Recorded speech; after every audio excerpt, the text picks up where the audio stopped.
Hello! So, welcome and welcome back sa mga nanonood ng channel ko. Hi, it's Mina, your host. Hello! Ayan, so, wala. Gusto ko na ipakita yung mic ko. Ang cute. So, balik na tayo sa regular mic. So, I hope naririnig niyo ako at walang ingay in the background ng mga PC at mga electric fans. So, yes, happy December. December ko. So, yes, hi, happy December. Merry Christmas. Ayan siya mga ante. Uncle, Merry Christmas na. So, this is the time of giving. And, ayun, syempre, if ever may ma-receive naman kayo, be grateful kahit magkano pa. And just be grateful kasi, ano, giving talaga ngayong December. So, ayan. So, before tayo mag-start ng reading, syempre, hindi mawawala yung ating 5 keneso. But before doing that, I will be using sa ating tarot reading ngayon ang Believe in Your Own Magic na Oracle.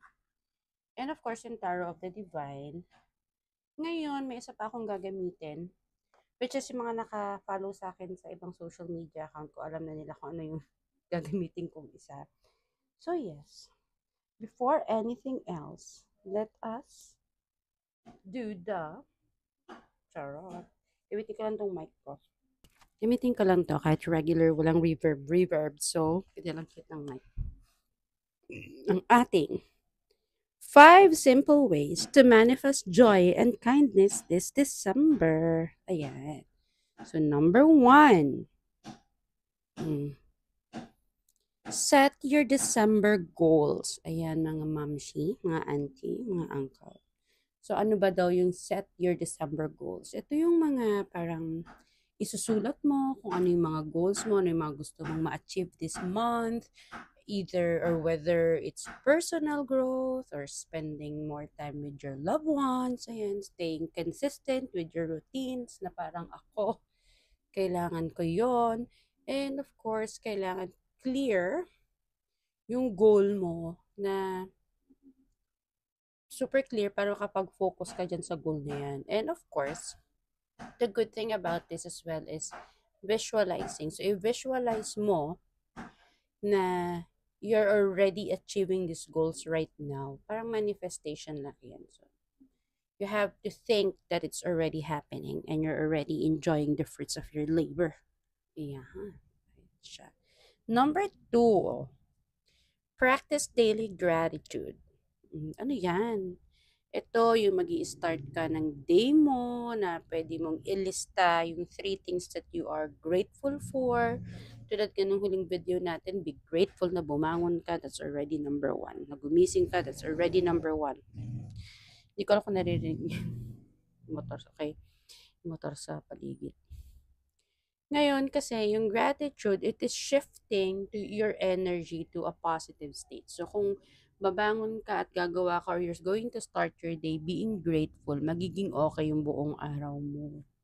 Diba? Pwede kang uminom ng to help you have this positive morning with a gratitude and uminom ka ng kape. Ayan, pagising mo cuddle-cuddle with someone. As much as possible, iwasan mo muna yung mag-cellphone pagising mo. Kasi, di ba, sa pag nag-Facebook ka, minsan depende sa ano natin yan eh. Depende kung ano yung nasa feed natin. Minsan baka napaka-negative, which is no, no, no, no. Okay? And yeah, journal. Always have at least a journal beside you, beside your bed, para at least ready ka na pagising mo, ayan, or pagtulog mo before you sleep, grateful ka pa din. I am grateful for what happened today. Mga ganyan. Okay. So, number 3, create,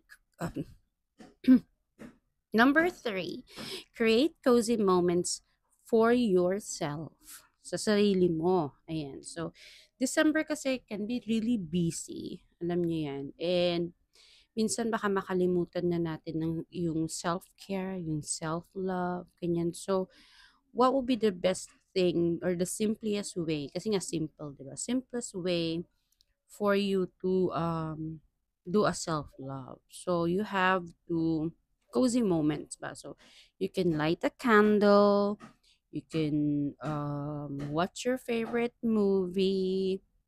You can drink whatever you want. Ayan. Except, syempre, as much as possible, wag beer, wag alak. But if wine, if is comforting you, why not? Ba?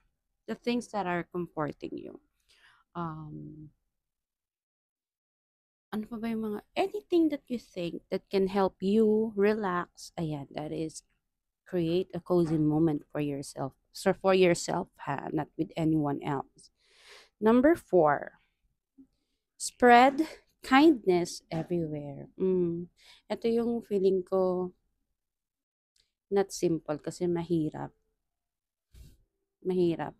Kasi syempre may mga maldita maldito, but just spread kindness, wag masyadong mainit ang ulo. Let's try and embrace and the spirit of giving by doing one kind act every day. One lang naman, hindi naman sinabing whole day.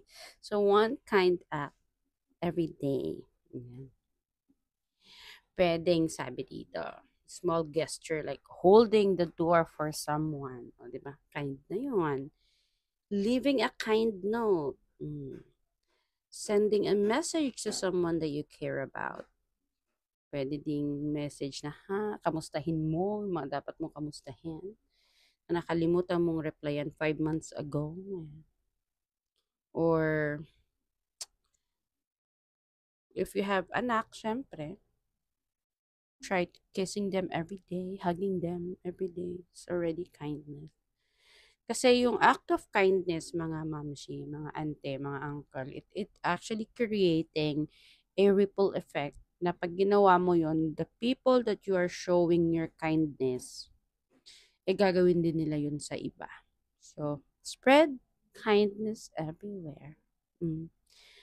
Number 5, the last but not the least, plan for an amazing 2025. Ayan.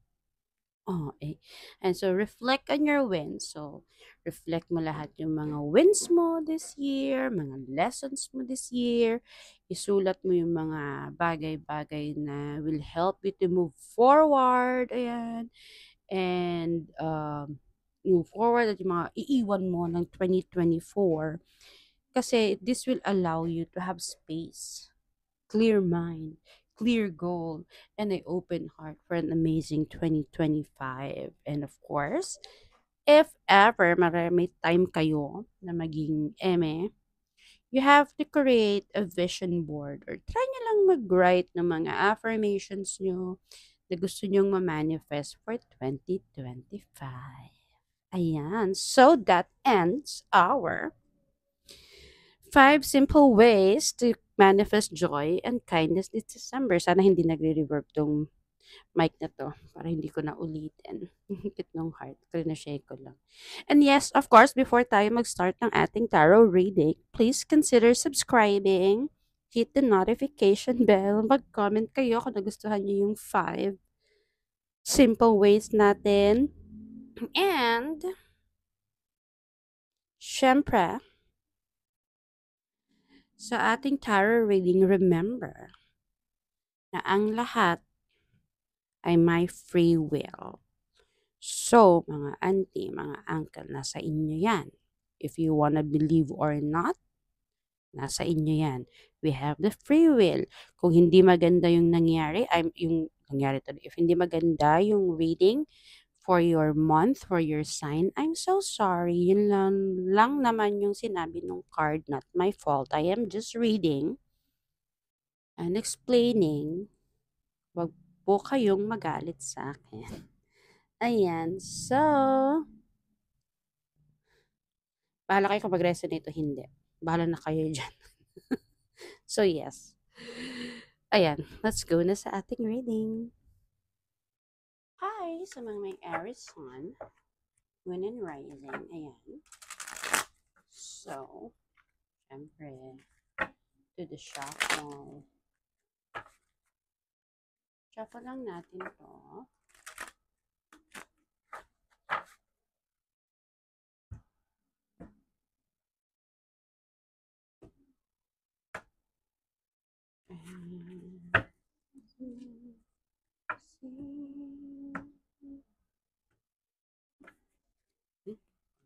Mars and Aries. Okay, Aries.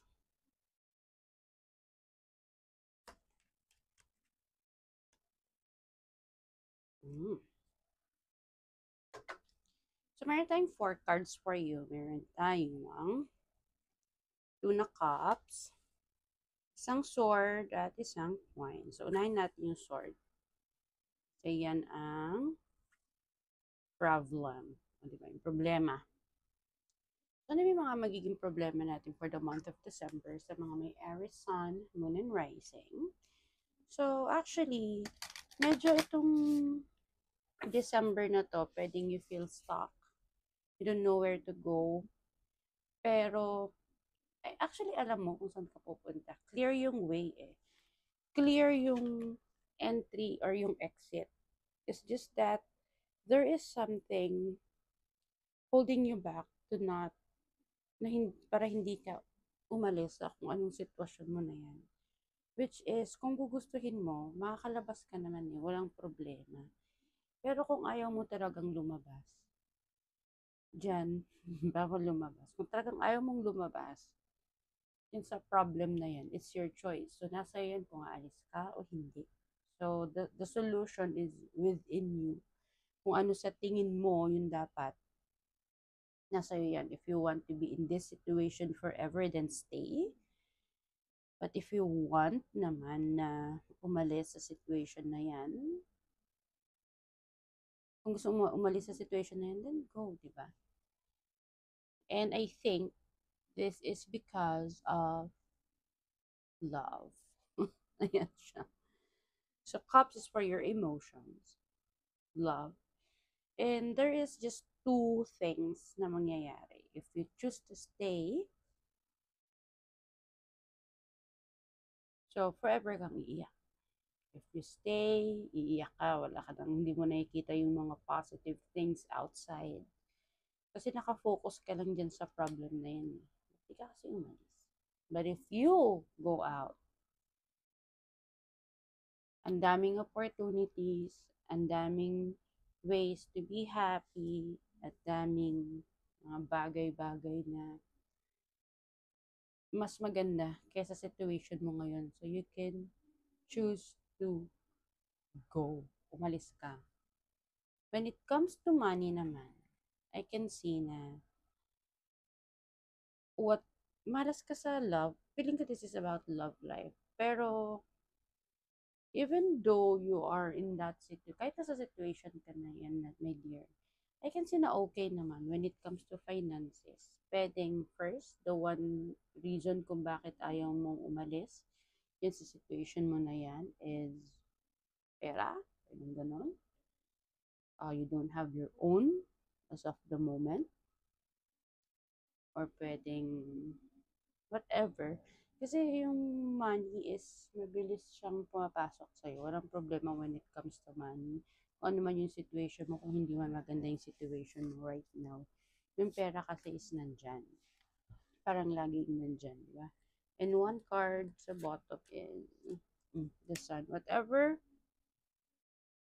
is happening to you right now, whatever your choices be, there's still light, there's still sun. So if you choose to stay and be sad forever, that's siguro yan yung sun mo. Yan yung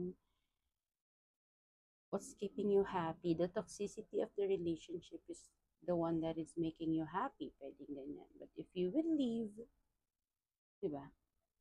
If you will leave still, it's a sasak, it's a light kasi nga wala ka na sa situation na hindi maganda. Right? Now, nakakaloka ka. What you need to do as well is pag-isipan mo ng mabuti ang mga bagay. Sabi dito, feather, think first before you judge. So sabi dyan, pag-isipan mo ng mabuti ang mga bagay-bagay na pagdidesisyonan mo. Kasi yes, hindi ganun kadali umalis sa sitwasyon na sinasabi ko nga, hindi ganun kaagad-agad na ganun kabilis, di ba? So you have to think about it. Pag-isipan mo ng mabuti. Kasi baka pag umalis ka, ang daming madadamay, which is, baka pag may nadamay, yun naman ang ikakasira ng mental health mo sa paligid mo. So, ikaw, nasa iyo naman yan. Whatever you want, my dear Aries. Or, pwede din siyang hindi sa relationship. Pwede din siyang utang. Yung mga inutangan mo. Ngayon, nag-iisip ka paano ka aalis. May utang ka, hindi magbayad ka. Yun lang naman yun. Or, magbayad ka ng interest. Either you pay in full para bayad na lahat yung mga utang mo na yan at hindi ka na ma-stress. Or, you can still stay dyan sa iyong inuutangan. Pero, syempre, if monthly, may mga interest. Things like that.